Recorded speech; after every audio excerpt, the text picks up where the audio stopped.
Welcome back to the solar channel. We are installing a Victron solar system with flexible solar panels. I know, crazy. Onto this Airstream.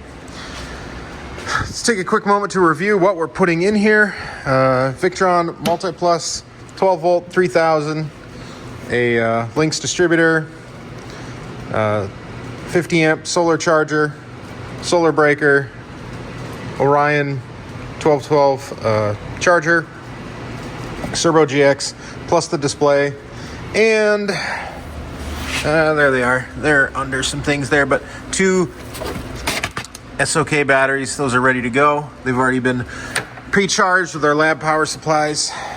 And then, of course, the kind of oddball of this is flexible solar panels. These are not just any flexible solar panels. These are a very high-end Merlin solar panel. Never used these before, but I've heard great things. There's some info on them. They are a little hard to get a hold of. We've been working with Dave over at 4th D Solar. Big shout out to him. He's been helping us out because this is our first install on these, and we hope to do it right. And so we'll be leaning on him for some advice on how to do that. We actually don't screw them in at all. It's all surface mounting. So there's some adhesive strips on the back side of this, and then there's some tape we put over the edges, and that secures it down. We're gonna be doing 4 of these. They come in packs of 5. Now I wanted to pull out a panel that we ripped off of another rig to compare it to. Now obviously this was kind of destroyed when we pulled it off. I do kind of want to put it out in the sun and just see what this actually does. But this shows you a good example of what happens to the material over time in the sun. Is it kind of fades to this white milky appearance and less light gets through. Now I'm not trying to bag on or rag on flexible right now. That's not the point. But the reason why we're doing this at all is because I have been informed that these panels are different, that these are not the same as all the other ones. And so customer really wanted these, heard a lot about them. A bunch of other Airstream owners have been using them, so we are going to go for it here. I've been told these have up to, I want to say 8 or 9 times the interconnects between the cells. And you can see a lot of those here. You don't see any of that on those. I imagine the technology is different. But even if you compare, this looks more like a normal solar panel. But I'm not sure exactly. I think some of these right here, these are the cell interconnects that they're talking about. There's just way more connections between the cells. And those are what actually get damaged and why the cells stop producing. Now, all flexible solar panels, even these, I want to say Dave was telling me at 4th D Solar that even these will reduce in output after a major hailstorm, but they will retain something more like 90 to 80% output.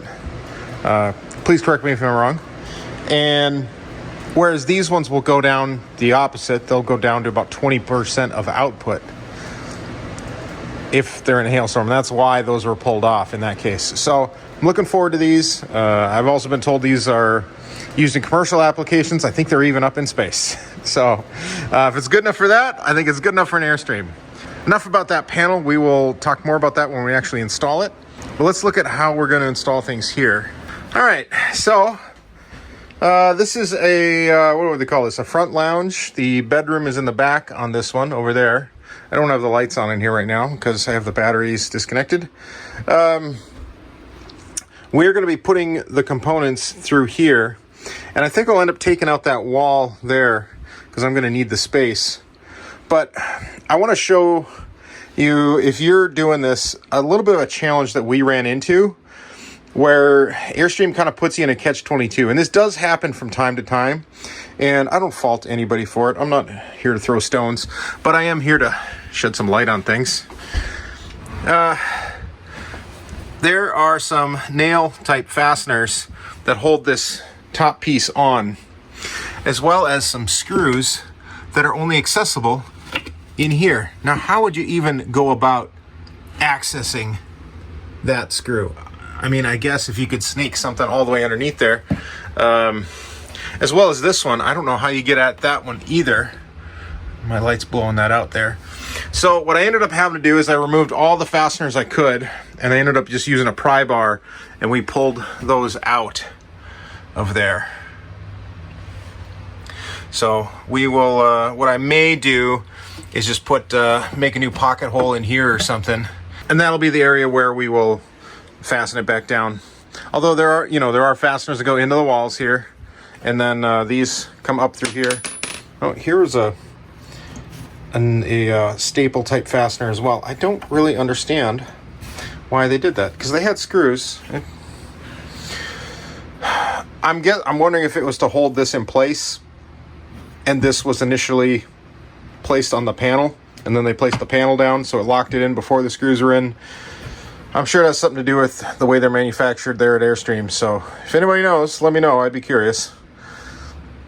So we're gonna put all the components there. We're gonna put the display, I think, right here. And then I've got kind of an interesting idea on what we're gonna do for the main. We gotta run the main power line basically from here back to the, that's where the main converter box is, or the main outlet box. So we're gonna have to go under the dinettes or through the dinettes, and then we're gonna have to run along that wall.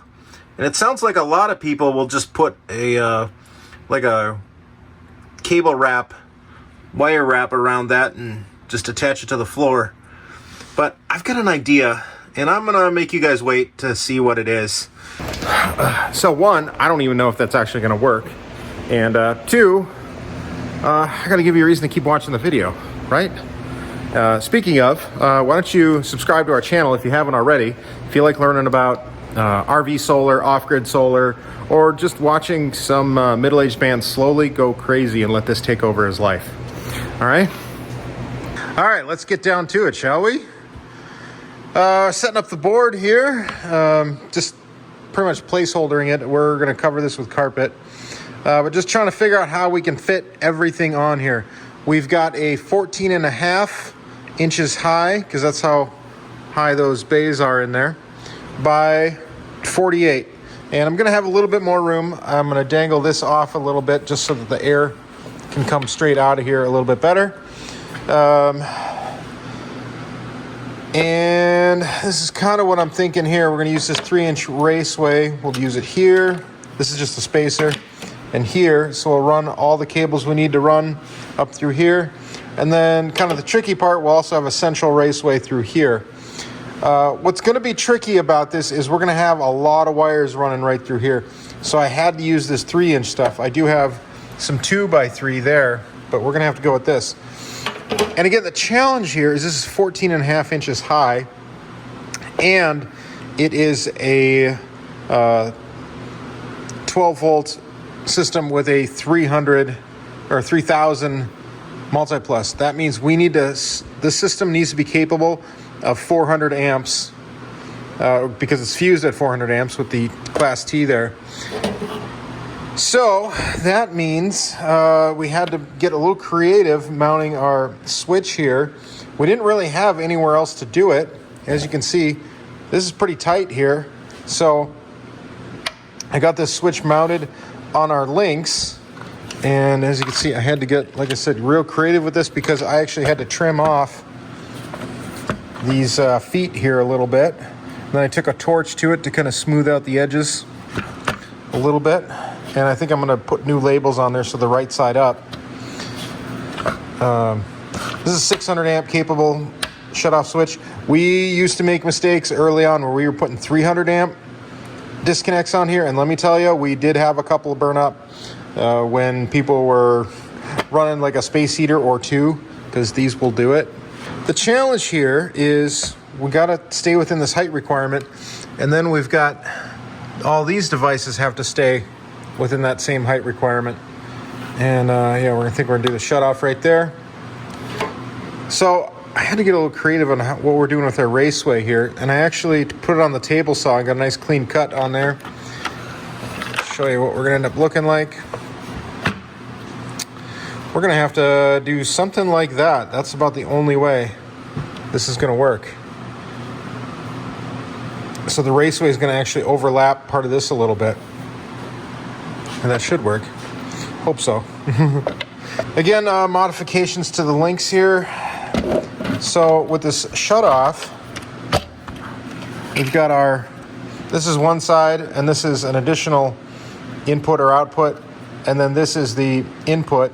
So I got to run my positive here, and normally we would put a shunt right on here, but I'm actually thinking about running the shunt out of this end, just because this side up here is going to be so congested, which is leading me to think I'm going to cut this tab off entirely and run my positive out of here, and that way they're not so close together, because I really don't like how close these are. Even if the cover was on here, I don't like that. It's just, with the amount of power that is just a centimeter or two away, I don't like that. So, to do that, this is what this all has been leading up to.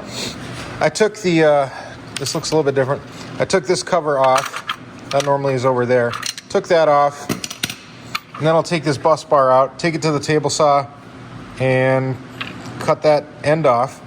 Now the downside to this is we would no longer be able to daisy chain additional links onto this, but we're not going to be doing that anyway, so I'm not worried about it.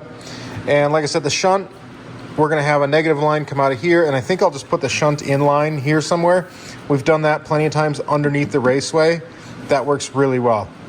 All right, coming together a little bit more here. I've got the actual raceway cut, and you can kind of see how it's going to come together here, where we're getting every little bit of vertical space that we can out of this. We've got our light cable adapter put in there for the LED lights in here. Yeah, we got a little bit of breathing room here. These do cool via convection, so it's nice to have a little bit of room on the top. In compartments like this, there's really no way of getting around it. This stuff's going to get warm, but the good thing about Victron equipment is it's all thermal derates, so if it gets too hot, it throttles itself down so it stays cool.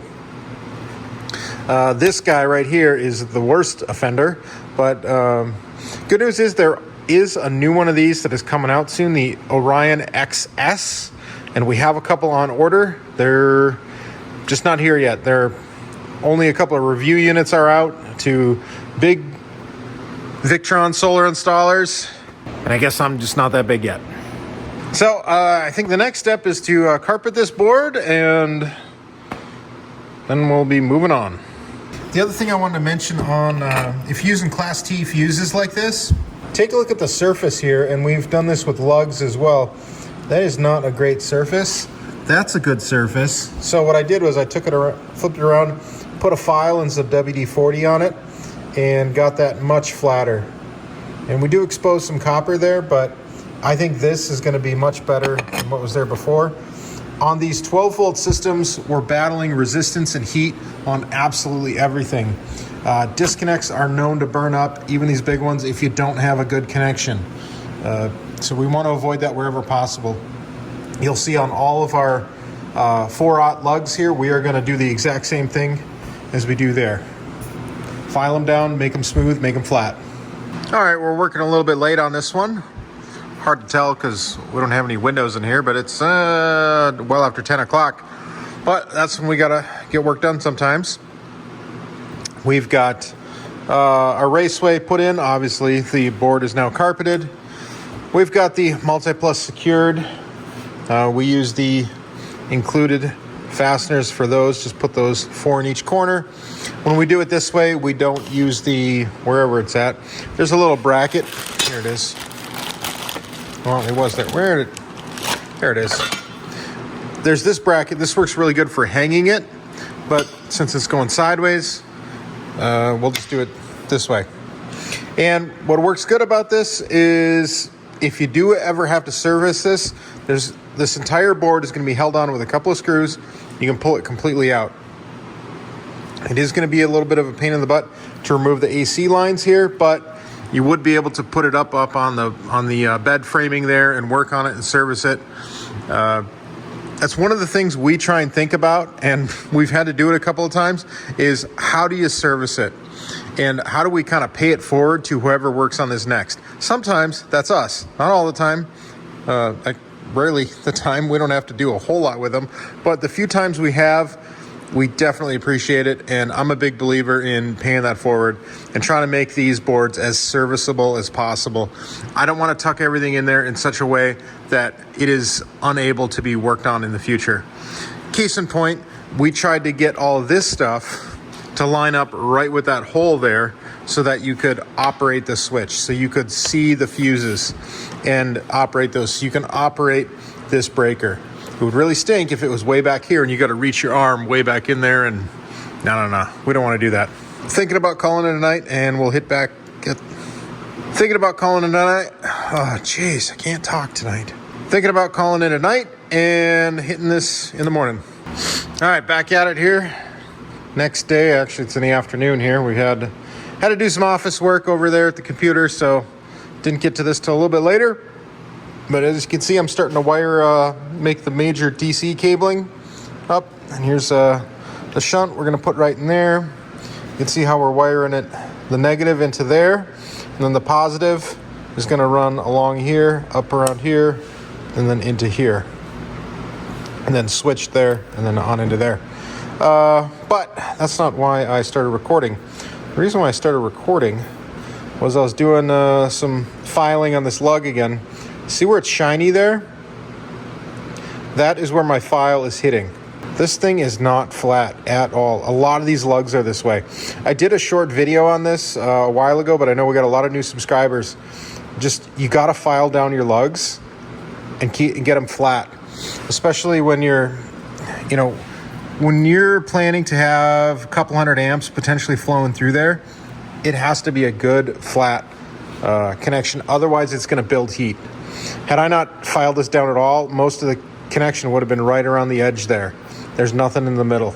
All right, Bear is about had enough. We've been working in here most of the day. Let's get a little wider. There we go. Got everything wired up, programmed. What else do we do in here? Did some labeling. I like to do this when I'm thinking about it, to just so if a fuse does blow, you know what size fuse to replace it with. And then, where is it here? On here, I just labeled them, what they're gonna be. In part, I got a nice new fancy label maker there. That's a lot of fun. Speaking of new things we got, this just arrived today. Oh, the battery's charging right now, but I've used it. I crimped all these lugs with this guy. There is barely a lick of English on here. Well, I guess that's his lithium power. But like the battery anyway, no real English on it at all. So here's how it works. And then if there was a lug in there, it would crimp it up. I love this so much more than, I've got the big hydraulic one down there. It's like a bigger version of that. I use this one for the small ones. But for the 2/0 and 4/0, I love using these. And this makes it so much easier to do like the double crimps, and it's saving my shoulder quite a bit. Maybe we'll do a more thorough review on that later if anybody's interested. It is not a name brand. I think Milwaukee makes one. That was an Alibaba Express, or Alibaba. Yeah, I think it was AliExpress. Anyway, I've got everything programmed up here, everything down on the board. What I've been agonizing about lately is, do I hook my AC lines up now or when I'm in there? In there is going to be a pain in the butt. Right here, it's going to be pretty easy, but I don't know my lengths, and I'm not even sure where I need to cut the hole here. So I'm actually leaning towards, I think I should install it. Install this board now, and then I'll know where to make all my wire runs and all that. That's what I think I'm going to do next. All right, it's been a couple days. Figured I'd update you on where we're at, what we're doing. We've been running some more wire here for the tow vehicle charging. Got running the 6 gauge here. I made this here thing a couple days ago. I think that's going to work out well, keeping all these spools off the ground. Let's take a look in this box. Might be a little tough to see. We've got Our AC mains run now as well. It's coming together. I got to run that line that was out there. I got to get that in here. That won't take too long. Let's go take a look inside. All right, it's in here. We've got drilled our holes through there to go through there. Then it pops out over here. You can see that. I gotta clamp those up, tidy them up a little bit. And then it goes underneath there and through here, out here, and into the back of here. Wanted to show you that. At least it's pretty easy. It's all really accessible. I have to say, as far as different Airstream installs that we've done, this was not too bad for running the AC lines. We've had to go under the floor before. There's a little channel underneath there sometimes. This was not too bad. So something actually I'm really excited about here I want to show you is I made this out of aluminum HVAC pipe. I cut it down on the table saw and used a metal brake to bend some bends in it there. And check this out, or give me a moment, and then I'll show you where we're going to use this. All right, check that out. I just popped that right over those cables, and does that not just look awesome and fit in just perfect, or what? I was originally planning to put like some conduit stuff that looks like that, but that wouldn't look good there. This looks way better. So I'm pretty proud about that. Hope you guys are. The only thing we've got left to do that's a little bit giving me some, I don't know what you'd want to call it, making me nervous. We're going to cut a hole in here, an access panel. Like we have access panels for these, that sort of stuff. We're going to do one of those right here for the battery. And it's got me a little nervous just because there's no plan B with these boards, you know. I can't necessarily get these from Airstream. So I'm hoping I don't screw up. So if you're looking for if I'm going to screw up or not, definitely keep watching, but also subscribe. I'd love to have you along for the journey as we continue to find new and interesting ways to install Victron solar components, batteries, into all kinds of things. Airstreams like this, who knows, all kinds of stuff. So I think that's what I'm going to tackle next, and that's probably what we will update next. I realized we never talked about what we were doing with the batteries on the tongue. There's actually 200 amp hours of Battle-Born lithium on there, so we're going to incorporate that into the system, and this is how we did it. All right, we made a little bit of a change to what we were originally planning. Just I thought better of it, and so what we ended up doing is running a 2-aught cable fused at 200 amps from this battery box inside. Originally we were thinking maybe we could make that 4-gauge work, but the more I thought about it, that's not a good idea. Let's go inside and I'll show you what I did there, and we'll talk about why. All right, so inside here, got things rewired up there. You can see that cable's much thicker than maybe what you've seen before, and we got that coming up through there. I did have to take out some of the original cabling in here just to make room through that hole, because I didn't want to have to put yet another hole in the floor of this, and or do larger holes to the frame rails or anything. But the reason why we did this was because the Multiplus back here, it can potentially push 125 amps into the batteries. And if these batteries became full and those ones weren't full, that would mean all the power would go to the ones out there. Now, some people might say, well, you should really do 4.0 all the way out there. And I would probably agree, except the issue is there's just not room to get them through the existing holes. We'd have to do, like I said, probably a new hole through the frame rail. Just don't want to do any of that. The risk versus reward isn't there in my mind. 2-aught is plenty good. I mean, some people even run these Multipluses that are back here off of 2-aught. I don't really recommend it, but whatever. Anyway, so this I think is going to work pretty darn well. All right, let's program the fan to come on with the fan through the K1 relay.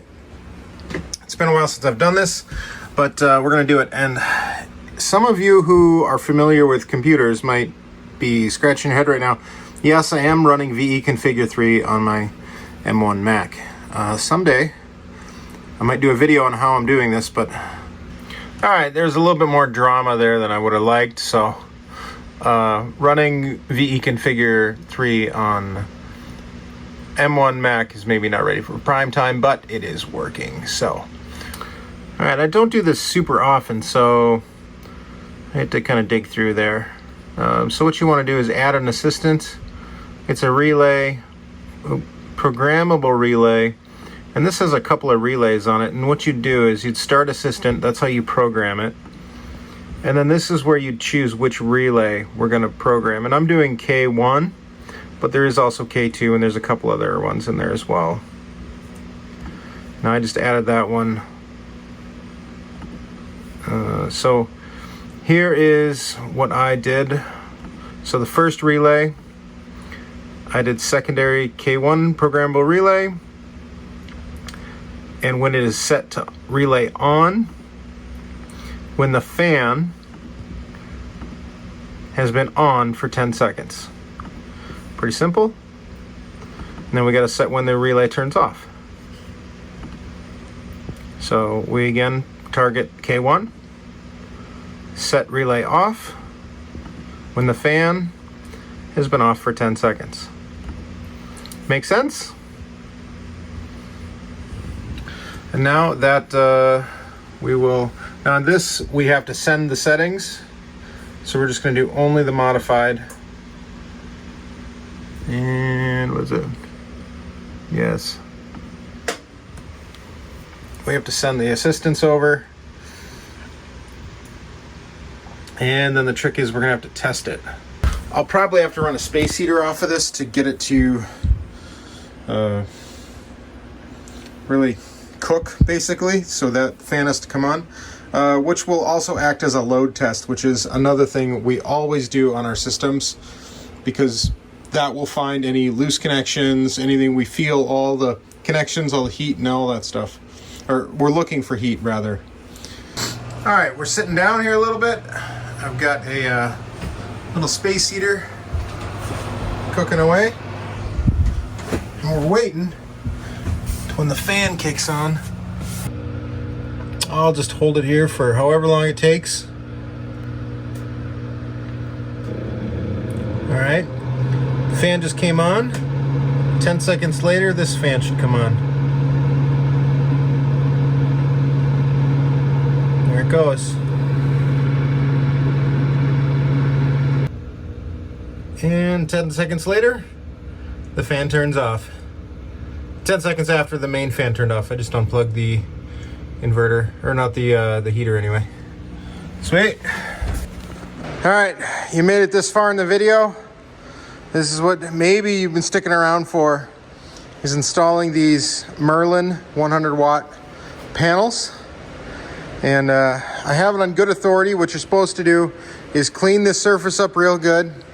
I've already done that a couple of times with this one spot here, using some surface prep degreaser to get this really clean.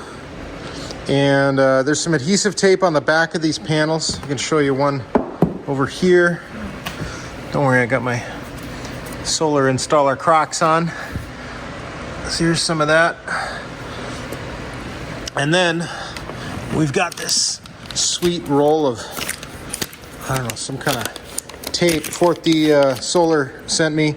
It's some 3M hold down tape, so I think that goes around the edges when we're done. All right, got one of them installed. It was not easy, but yeah, so I took off the adhesive on the back side of those panels. Then let me tell you, they stick down good and they don't like to move. And then I put this adhesive tape over top of it. It's just not coming off. Give you a close-up of it there. That's gonna be there forever. Actually, I was talking with when I was talking with Dave at 4D Solar, which if you want these, you can get them. I think we will also sell them on our website whenever I get that actually going for purchasing stuff. But anyway, he said if you ever have a problem with these, he just says usually you just put another panel right over it. And that makes sense. You can see here, this is going to work out great. I'm going to be able to go right into my port there. And so that's going to work good. And I'm going to put the other panel right here. These two are going to be in series, and then these two are going to be in series. Okay, we got them all down. Here it is. Not too shabby. Got them all wired up. I think this about wraps this one up. I will say it was kind of a pain in the butt to put them down, but I definitely get the appeal. The proof will be in the pudding. I will try and check in with this customer over the summer and over the next couple of years and keep a report going. Here's one more shot of how this all turned out in there. Look at this. Fancy, fancy stuff. We like our stuff to look good as well as it performs. Tell you what, you open that up, like someone's like, hey, you got a solar system, what's going on? You open something up like that, they're gonna be like, whoa, you got a nuclear reactor in there or something? And pretty darn close. All right, we got her out in the sunshine. Let's, you can see my shadow here, so it's about 2:30 in the afternoon. So let's take a look and see what kind of solar we're getting. 137. Well, that might be about right. There's only so much we can do with just with the angle of the sun. So that's not too bad. It's a little over 50% for that one side that's probably working right now. All right, from all of us here at Soda Solar, thank you for watching. And if you need any help with your Airstream, RV, boat, ice house, cabin, whatever you got that needs power and isn't connected to the grid, check us out at sotasolar.com, short for Minnesota. We'd love to hear from you. And without further ado, I guess we'll catch you next time. And hopefully whatever the next video that's suggested to you is a good one, whether it's ours or someone else's.